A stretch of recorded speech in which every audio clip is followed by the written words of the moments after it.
Muchas gracias, doctor Patricio Leiva, a todos los directivos del Instituto Latinoamericano de Relaciones Internacionales, de la Universidad Miguel de Cervantes, a su rector, el siempre distinguido y muy recordado líder Gutenberg Martínez, a su señora esposa, referentes ambos de la democracia cristiana de Chile, Soledad Alvear, y a los participantes que nos acompañan en esta actividad, un fraterno saludo desde lo más profundo de nuestro corazón. Vamos a delinear una participación sobre la reforma constitucional de Colombia y Venezuela en diálogo con el cambio constitucional en Chile. Vamos a definir que nuestra exposición parte desde la comprensión de la persona humana y del respeto por la persona humana como un elemento inherente al Estado, a la economía, a la política,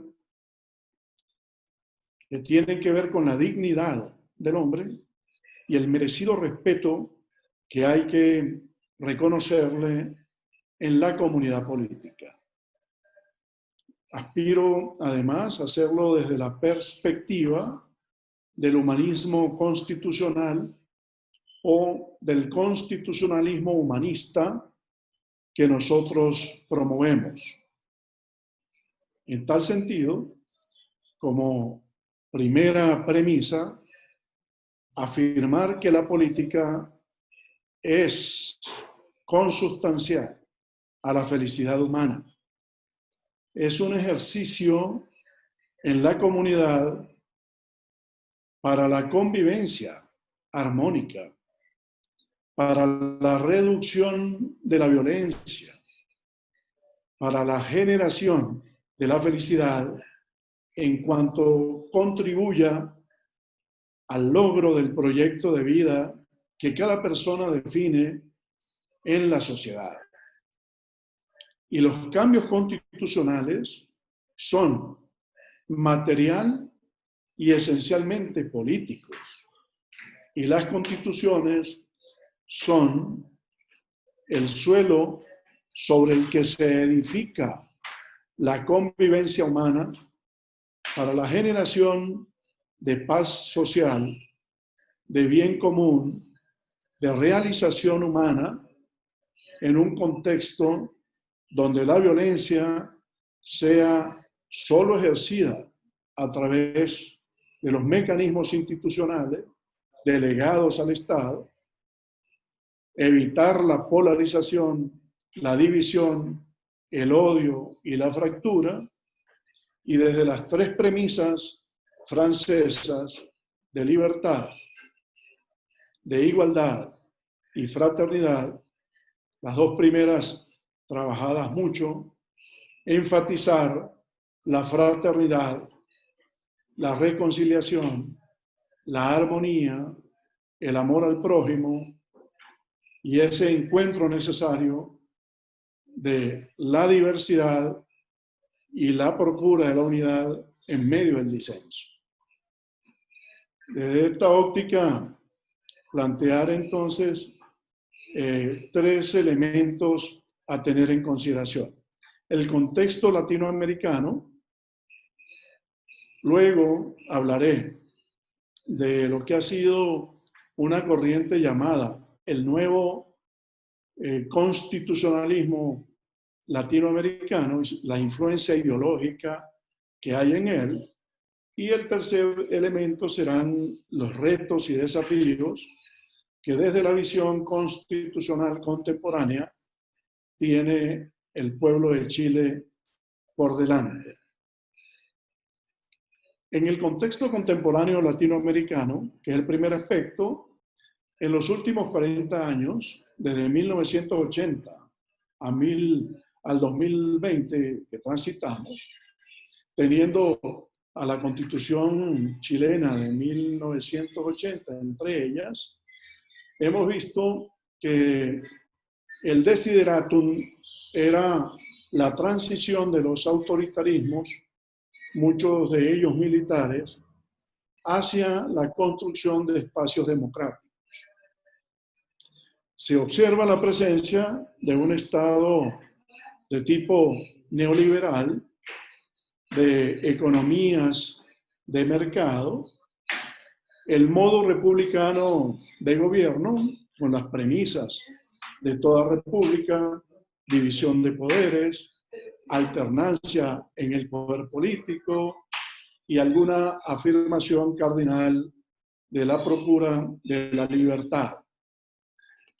En ese contexto, tenemos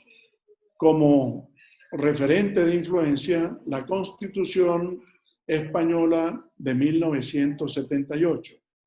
A partir de ella, el constitucionalismo latinoamericano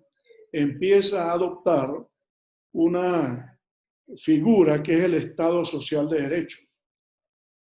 Y este está caracterizado por la afirmación de la libertad,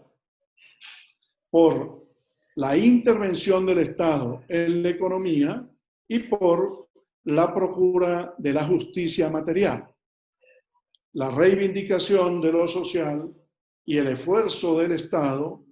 para la satisfacción de derechos fundamentales. En la búsqueda de la justicia material, el Estado interventor termina generando un mecanismo de actuación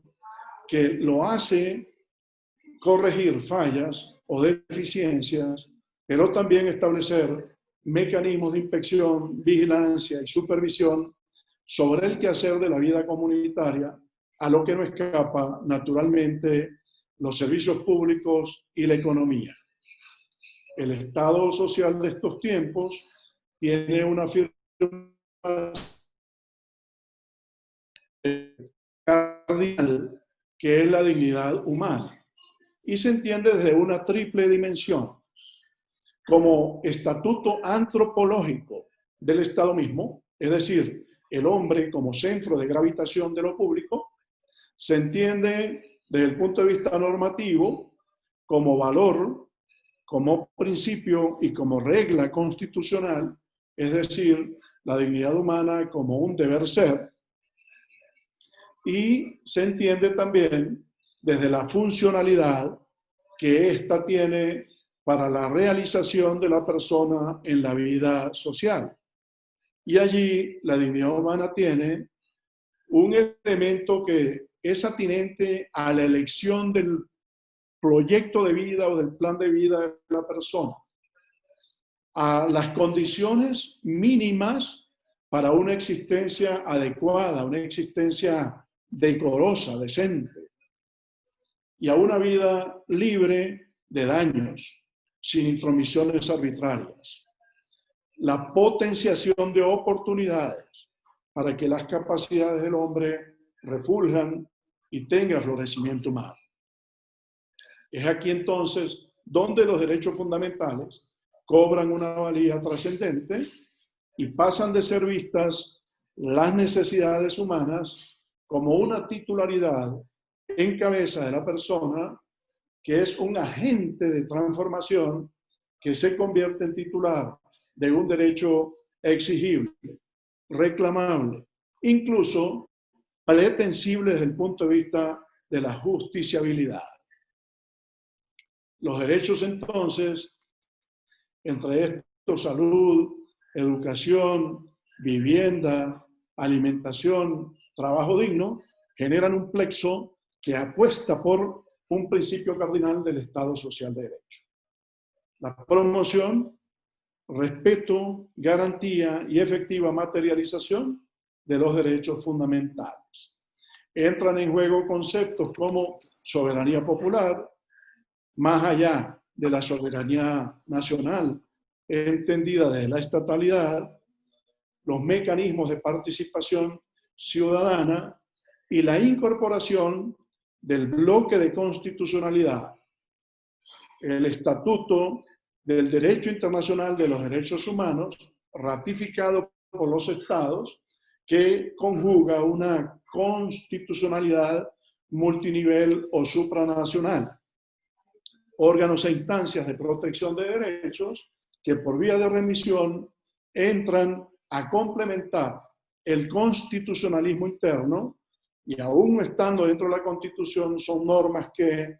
tienen vigor constitucional porque realizan la completitud del proyecto de vida decente y de vida digna que la persona merece en un Estado democrático constitucional. El constitucionalismo colombiano tiene estas características. Influye de manera sustancial en la reforma constitucional de Venezuela de 1999. Luego, este proceso tiene una desaplicación y la Constitución, desde el punto de vista de la materialidad, desde el punto de vista de la vigencia, desde el punto de vista de la normatividad, ha quedado en una situación de inaplicación, es decir, en el caso venezolano se ha perdido la virtuosidad y la potencialidad del Estado social de derecho por una degeneración y una ruptura del sistema constitucional como tal. En materia de relaciones internacionales, estas constituciones de Latinoamérica y el Caribe, por definición, abordan como valor, como un futuro de óptimos alcanzables, con carácter normativo, la construcción de la Comunidad Latinoamericana de Naciones. Ese es el caso, por ejemplo, del artículo 227 de la Constitución colombiana, pero también la Constitución de Brasil actual, en su artículo 4, define un horizonte de relaciones internacionales y unas reglas que Brasil, como República Federal, asume como propias en el concierto de naciones y fundamentalmente en la construcción de la comunidad latinoamericana de estas. También es el caso del artículo 416 de la Constitución del Ecuador, que tiene una pauta normativa de cómo el Estado ecuatoriano interrelaciona, interactúa y cuál es el énfasis que ha de poner en la construcción de esta comunidad latinoamericana de naciones que tanto hemos predicado, que tanto hemos soñado y anhelado y que es una tarea pendiente del constitucionalismo regional. Espero que en este proceso chileno este tema sea objeto de discusión, de tratamiento y aspiro de reconocimiento constitucional. El segundo tema que voy a abordar es el de el nuevo constitucionalismo latinoamericano. La premisa conceptual, el cambio constitucional como un medio para el ejercicio popular del poder. Como concepto, nadie objeta que tiene gran valía la reivindicación de la subjetividad del pueblo en la construcción de su destino, la autodeterminación, la independencia, la soberanía popular. El nuevo constitucionalismo latinoamericano estuvo influenciado por algunos pensadores españoles que hacen vida o hicieron vida del Centro de Estudios Sociales y Políticos de la Universidad de Valencia de España. Roberto Viciano Pastor, Rubén Martínez Dalmao, Juan Carlos Monedero, Alfredo Mancilla Serrano, también Íñigo Errejón, ellos dan parte luego a un proceso político que termina en la culminación, en la conformación del partido Podemos, que ejerce responsabilidades importantes como cogobierno en España hoy día. Este nuevo constitucionalismo latinoamericano, que afirma una premisa de revolución constitucional o de un constitucionalismo revolucionario, en la práctica, desde el punto de vista del ejercicio político, por los resultados, en el caso de Nicaragua, en el caso de Venezuela, también en el caso de Bolivia y de Ecuador, hay toda una afirmación de derechos que tienen que ver con conquistas sociales que son importantes. Las minorías, la afirmación de las comunidades originarias, los derechos sociales, el compromiso de un Estado prestador y de un Estado interventor, la asunción de la tarea de la reivindicación de la naturaleza, el concepto del buen vivir, que en el caso concreto de Ecuador es un paradigma, o la afirmación de la naturaleza, en el caso de la Constitución de Bolivia, pues son datos a tener en cuenta que de esta nueva constitucionalidad emergente. No obstante, hay una marcada tergiversación por el predominio de la polarización política, en algunos casos el discurso de odio o la perversión hacia esquemas regresivos de control biológico de la vida de las personas, el control social de las necesidades humanas y algo realmente cuestionable es la conformación de élites autoritarias, revolucionarias, que en nombre de una ideología o abrazando una consigna, como por ejemplo el tema de la alianza bolivariana para nuestra América o el socialismo del siglo XXI, han llevado a un desquicio de populismo autoritario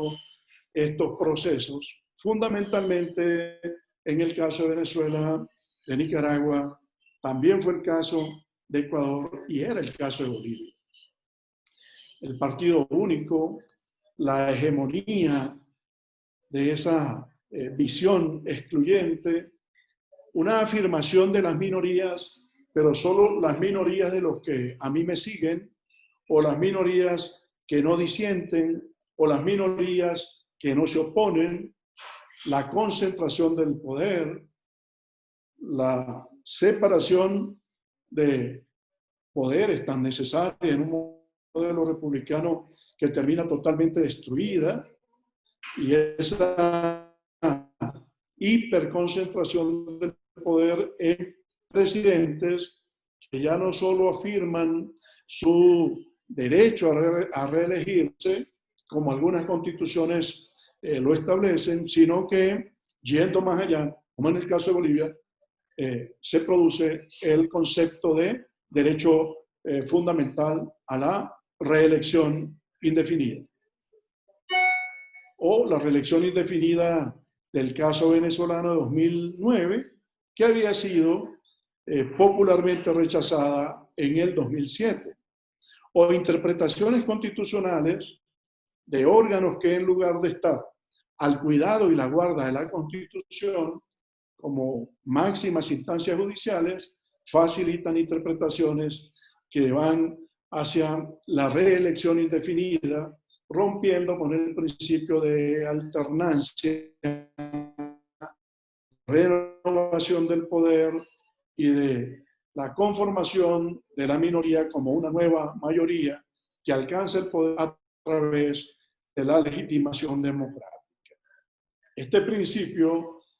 rompe entonces el carácter republicano de los gobiernos y viene a establecer una especie de dictadura de esas mayorías de coyuntura, de esas mayorías contingentes que son las que están en el poder versus el resto de la población,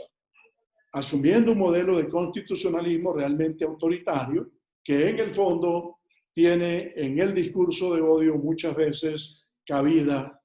para prácticas violentas de ejercicios de muerte, inaugurando un ciclo que llamo yo de necrocracia o tanatocracia, el culto a la muerte como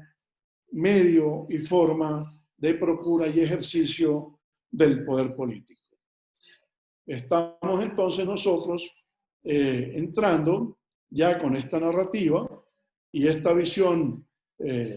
afirmativa de lo bueno y crítica de lo que consideramos negativo de este movimiento que se llama Nuevo Constitucionalismo Latinoamericano. Hay un tercer elemento de esta exposición que es el que tiene que ver con los desafíos del pueblo chileno ante el cambio constitucional. Como bien ustedes lo saben, hay una premisa que defendemos que es el constitucionalismo humanista o un humanismo constitucional. Creemos en un Estado democrático constitucional, un Estado social que privilegia el respeto por la persona,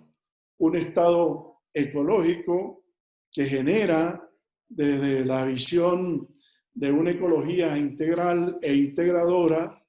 una armonía y un trato amable con todos los seres de la creación y con la naturaleza como casa común, un Estado solidario que no se conforma con un enunciado, sino que hace todo para promover, garantizar, proteger y realizar efectivamente los derechos fundamentales, un Estado con vocación humanista, donde la persona es respetada, a la persona se le garantiza la elección de un proyecto de vida y ese horizonte de futuro cuenta con las capacidades institucionales, con la facilitación de oportunidades, con la promoción de condiciones de vida decente para esa realización humana. En fin, un Estado que promueve el amor por la persona, un Estado que promueve la concordia y la negociación como elementos de la política cardinales, insustituibles y centrales para la consecución del poder político, un Estado que promueve la felicidad humana en tanto en cuanto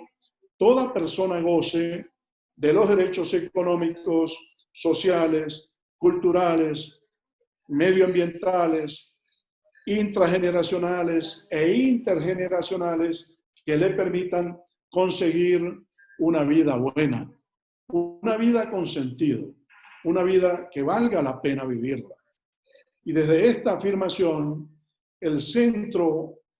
del humanismo como punto de encuentro y de convergencia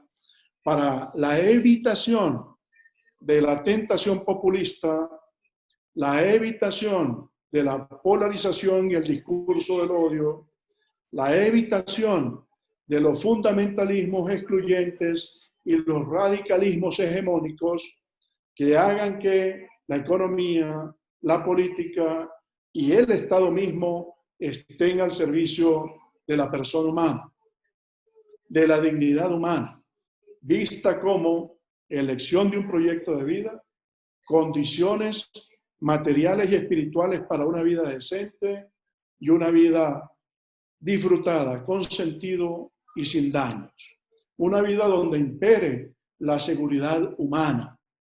Y por ello, más que cohesión social, el gran paradigma de un Estado democrático constitucional como el que pensamos y promovemos, tiene en la seguridad humana su gran centro de irradiación. Y por seguridad humana, la Organización de Naciones Unidas entiende el derecho de vivir una vida de manera digna, vivir sin miedo, vivir sin miseria, vivir sin pobreza, vivir sin arbitrariedad. Ese es el proyecto que este Estado, que delineamos a grandes rasgos, tendría el compromiso de ser discutido y asumido en una gran deliberación constitucional que el pueblo chileno en su sabiduría ya determinará. La primacía de la persona humana, su respeto y su dignidad. Nosotros hemos venido trabajando en un concepto que llamamos biocracia y entendemos por biocracia el poder político para el cuidado y la protección de la vida. Y cuando hablamos del cuidado y protección de la vida, nos referimos al hombre de carne y hueso, al hombre sufriente, al hombre vulnerable, al hombre que más allá del enunciado universalista de los derechos que proclama una igualdad formal, no cuenta con las condiciones de vida ni con las oportunidades para vivir una vida plena, para una vida que tenga sentido, para alcanzar su proyecto de vida valioso, para vivir libre de la miseria y del miedo, para vivir decentemente, para ser feliz. La biocracia, entonces, está articulada con el proyecto de vida valioso como un derecho fundamental, articulado alrededor de dos derechos también de construcción novísima. Son derechos, el primero, el derecho humano a un nuevo orden mundial, visto no desde la objetividad de los derechos que tienen las naciones en su intercambio. Aquí lo miramos desde la realización efectiva de un orden justo y de unos derechos fundamentales disfrutados por la persona. Artículo 28 de la Declaración Universal de los Derechos Humanos de 1948. Estamos en mora de trabajar por la efectiva y en la efectiva realización de los derechos humanos fundamentales. El otro elemento es el derecho a la democracia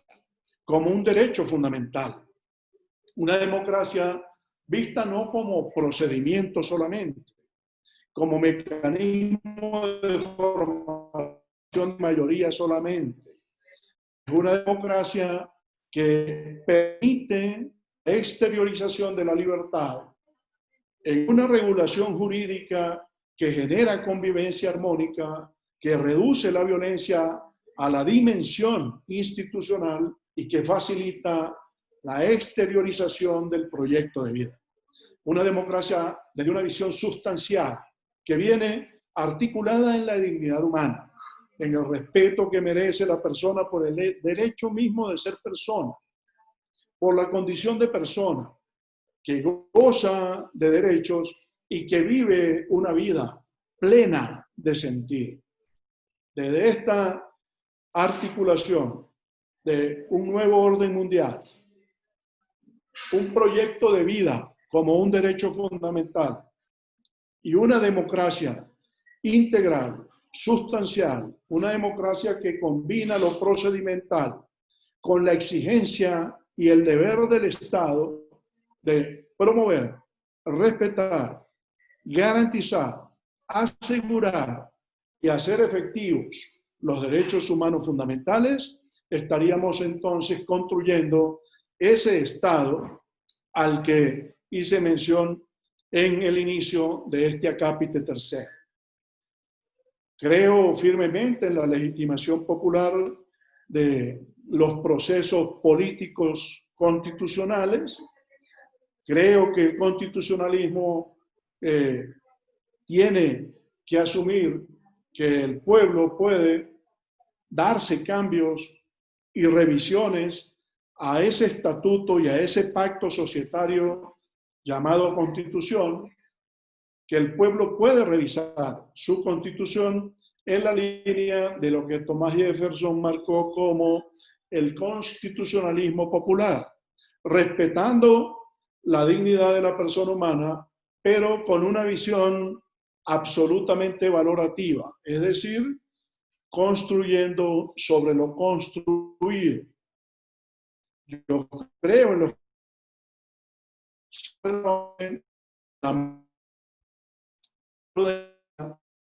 diálogo respetuoso de la deliberación democrática y de la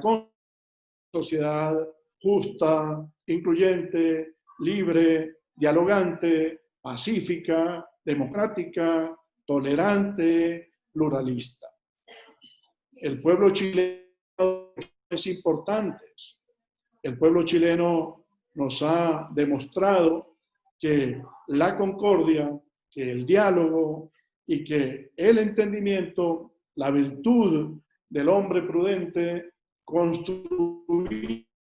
durante este espacio llamado transición democrática fue de verdad aleccionador para la humanidad. La transición a la democracia chilena es objeto de orgullo y es vista con gran reverencia por nosotros. Creo yo, y espero no equivocarme, que este proceso que vive Chile forma parte de un capítulo adicional de un proceso de transición hacia la democracia que Chile marcó y que Chile definió con pasos firmes, con pasos sólidos.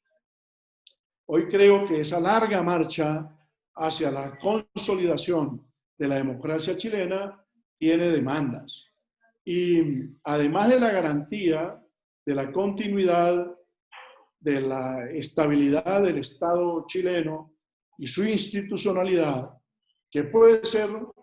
mejorada, revisada, adecuada, transformada, sin destruir lo logrado, hoy tiene unos retos enormes en materia de reivindicaciones sociales, de reivindicaciones económicas y de reivindicaciones políticas. Los fines de un nuevo Estado chileno, ya con esto voy terminando, tendrían que ser dar el salto de un Estado subsidiario, que es típico de los liberalismos tradicionales, a un Estado interventor, a un Estado humanista, a un Estado solidario,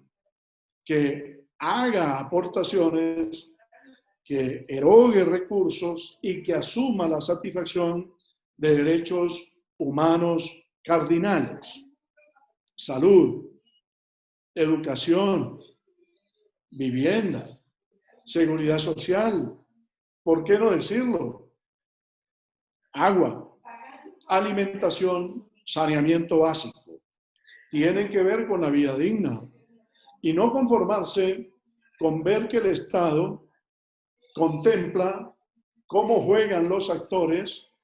de la economía, de la productividad, en el marco de un liberalismo sin compromiso con los vulnerables, sin compromiso con aquellos que están en una condición de precariedad, sin compromiso con aquellos que están en situación de debilidad manifiesta. Un Estado interventor que garantiza libertades, pero que también actúa cuando es necesario en la inspección, en la supervisión y en el control de la actividad económica y los servicios públicos, sin excesos, sin estridencias, sin arbitrariedades, respetando los derechos logrados por las personas, los derechos adquiridos, pero además propiciando intervenciones necesarias para la justicia material, para que la igualdad no sea solo formal, para que haya acciones afirmativas, para que haya rupturas del principio de igualdad en función de traer y nivelar a una condición de vida decente al que se ha quedado rezagado, al que está detrás, al que es vulnerable, al que nadie ve, al invisible. En ese sentido, cuidado de la vida, protección de la vida y vulnerabilidad tienen que ser un propósito cardinal en esta revisión. Hombres y mujeres de carne y hueso, sintientes, vivientes, sufrientes, que no son un dato, que no son un código de barras, que no son una cosa, son personas que merecen ser protegidas, cuidadas, y para eso el Estado tiene que cumplir un rol protagónico en una sociedad que tenga como norte la justicia, esencialmente la justicia material. Y en este sentido, la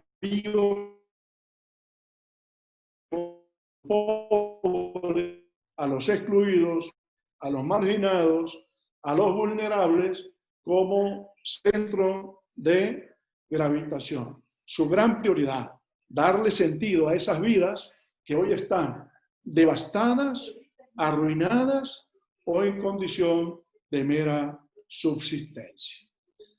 Un tema importante, importantísimo. Hay grupos sociales que merecen una atención prioritaria, que merecen una atención diferencial. Me refiero a los niños. Y en el caso de niños, niñas y adolescentes, no dejaré nunca de predicar su interés superior, que tiene que estar en lo más alto del ordenamiento constitucional, en la atención de sus derechos, la prevalencia de sus derechos en caso de confrontación o conflicto con otros derechos legítimos y el desarrollo integral de su vida, donde la familia, la sociedad y el Estado tienen responsabilidades compartidas, corresponsabilidad. Y en este sentido, esta es una de las premisas. Jóvenes, me escuchan jóvenes que pueden ver el horizonte de vida totalmente desvanecido, sin oportunidades, y el esfuerzo de un Estado garantista, de un Estado prestador, de un Estado asegurador de la vida, tiene que mirar a los jóvenes como un caudal de esperanza y tiene que facilitar oportunidades de todo tipo, incluyendo naturalmente las de acceso a su formación y a la educación. Una educación que, desde mi óptica, merece gratuidad en todos los niveles, desde el preescolar hasta el universitario, facilitando subsidios, fomentando transferencias a que las personas que menos tienen puedan terminar con títulos universitarios de calidad a través del fomento de las oportunidades, de la financiación de las oportunidades y del fortalecimiento de la oferta y de la demanda de servicios educativos universitarios. Adultos mayores es un tema insoslayable en esta discusión. Sus derechos, fundamentalmente a la seguridad social y a sus pensiones, a la atención en salud. Mujeres gestantes y lactantes, condiciones de trabajo decentes, amparo y protección para ellas, su familia y la vida del que tienen en su vientre. Personas que sufren o padecen discapacidad, un sistema nacional que fortalezca la protección, el cuidado y el auxilio de estas personas. Personas privadas de libertad, usuarios y consumidores, personas en situación de pobreza particularmente en situación de pobreza extrema y personas en condición de desigualdad. Y algo importante, personas que padecen enfermedades raras,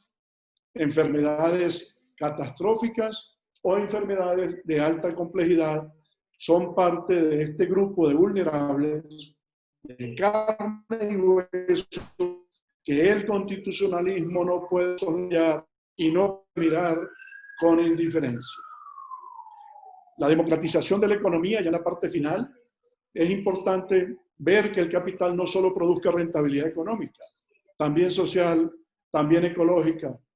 Y es importante avanzar en la búsqueda de esquemas donde los trabajadores sean copartícipes del capital y del patrimonio de la empresa, donde se pueda hacer de ellos